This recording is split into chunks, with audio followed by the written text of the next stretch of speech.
സ്വാഭാവികമായും ജലവിതരണത്തിൽ കോർപ്പറേഷൻ്റെതായ ഇടപെടലുകൾ നടത്തുവാനുള്ള ഉത്തരവാദിത്വം. മാധ്യമപ്രവർത്തകർ പരിശോധിച്ചാൽ അറിയാം, നാളിതുവരെ ഇല്ലാത്ത തരത്തിലുള്ള ഒരു ഇടപെടലാണ്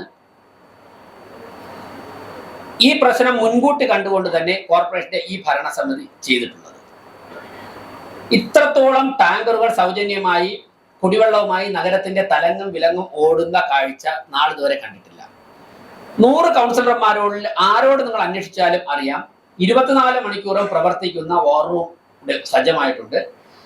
ഒരുപക്ഷെ ടാങ്കറിന്റെ എന്തെങ്കിലും വേറെ ഏതെങ്കിലും റൂട്ടിൽ പോയിരിക്കുകയാണെങ്കിൽ അരമണിക്കൂറോ 1 മണിക്കൂറോ ഒക്കെ താമസിക്കാറുണ്ട്. പക്ഷെ കൗൺസിലർമാർ വിളിച്ചാൽ ആ എത്തിക്കേണ്ട സ്ഥലത്ത്, അല്ലെങ്കിൽ റെസിഡൻസ് അസോസിയേഷന്റെ ഭാരവാഹികൾ വിളിച്ചാൽ, അല്ലെങ്കിൽ ആ ഓരോ പ്രദേശത്തുള്ള ഉത്തരവാദിത്തപ്പെട്ടവർ വിളിച്ചാൽ എത്രയും പെട്ടെന്ന് തന്നെ ടാങ്കറിൽ സൗജന്യമായി വെള്ളം എത്തിക്കുവാനുള്ള സംവിധാനം നിങ്ങൾ ചെയ്തിട്ടുണ്ട്. മുൻപ് ഇത് ഞാനൊരു പത്രത്തിൽ കണ്ടു, വലിയ ടാങ്കുകൾ പല സ്ഥലത്തും വയ്ക്കുമായിരുന്നു എന്ന് വാർത്ത കണ്ടു.